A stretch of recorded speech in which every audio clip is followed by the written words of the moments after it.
पाकिस्तान के field marshal Asim Munir के बयान के बाद एमईए ने दो टूक जवाब दिया है। एटमी धमकी देना पाकिस्तान की आदत बन गई है। ऐसी धमकियों के आगे भारत नहीं झुकने वाला।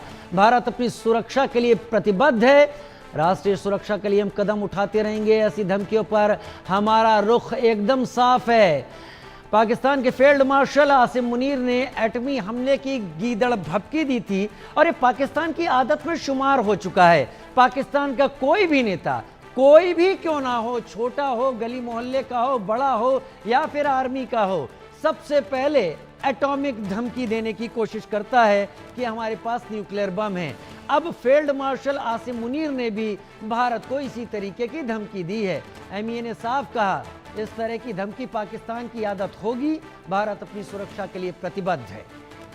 आदित्य वधावन मेरे साथ इस वक्त जुड़ गए हैं। आदित्य, एमईए ने जो रिस्पांस दिया है वो मैसेज पाकिस्तान भी पहुंच चुका होगा, डिटेल में बताएं। जी बिल्कुल राजीव, जो एमईए ने रिस्पांस दिया है वो बिल्कुल ये एक बहुत ही क्लियर है कि भारत जो है अपनी सुरक्षा के लिए हमेशा काम करता रहेगा। और इस तरह की गीदड़ धमकियां पाकिस्तान से पहले भी आती रही हैं, क्योंकि इस समय जो है पाकिस्तान की इकोनॉमी की कंडीशन बहुत चरमराई हुई है। इसलिए वो बार बार अमेरिका का दामन थाम रहे हैं। बार बार आसिम मुनीर जो है अमेरिका जा रहे हैं और ट्रंप से मुलाकात कर रहे हैं। तो कहीं ना कहीं अस्थिरता की एक स्थिति में है इस समय पाकिस्तान। और देखने वाली बात होगी, क्योंकि एमईए ने पहले भी कहा है कि पाकिस्तान एक बहुत बड़ा एक फेल्ड स्टेट है। और अब देखने वाली बात रहेगी कि क्या इस पे प्रतिक्रिया रहती है। लेकिन असमंजस की बात यह है कि ये अमेरिका में उन्होंने ये स्टेटमेंट डेलिबरेटली जो है न्यूक्लियर थ्रेट दिया है। और पहले भी इस तरह के गीदड़ धमकियां आसिम मुनीर भारत के खिलाफ, चाहे वो कोई सी भी विपक्ष, कोई भी पॉलिटिकल पार्टी में हो पाकिस्तान के, जो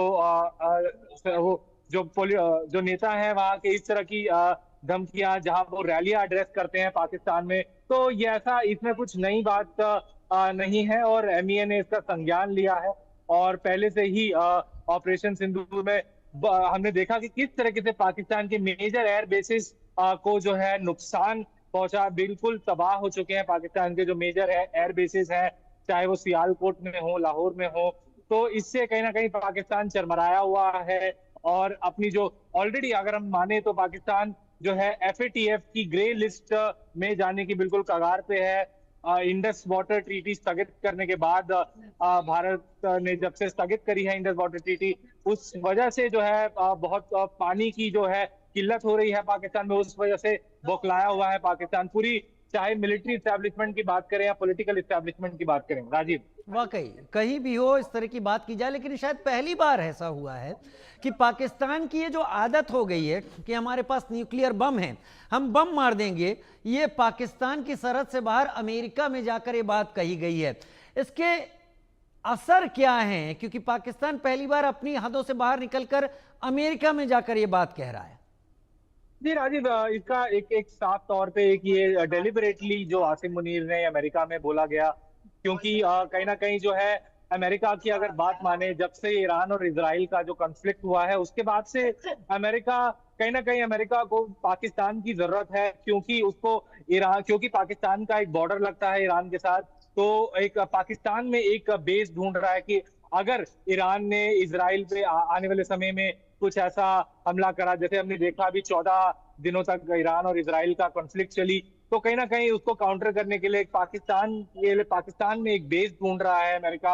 अमेरिका एक बेस चाहता है, अपना एयरफोर्स बेस, जैसे कि कई मिडिल ईस्ट देशों में अमेरिका की बेसेस हैं। अगर हम सऊदी अरेबिया की बात माने, सऊदी अरेबिया में अल प्रिंस करके भी एक बेस है जो अमेरिकन यूएस एयरफोर्स उसको ऑपरेट करती है। तो कहीं ना कहीं ये एक अमेरिका अपने फायदे के लिए ही बार बार आसिम मुनीर को बुला रहा है, क्योंकि कहीं ना कहीं उसको पाकिस्तान में बेसिस चाहिए ईरान को काउंटर करने के लिए।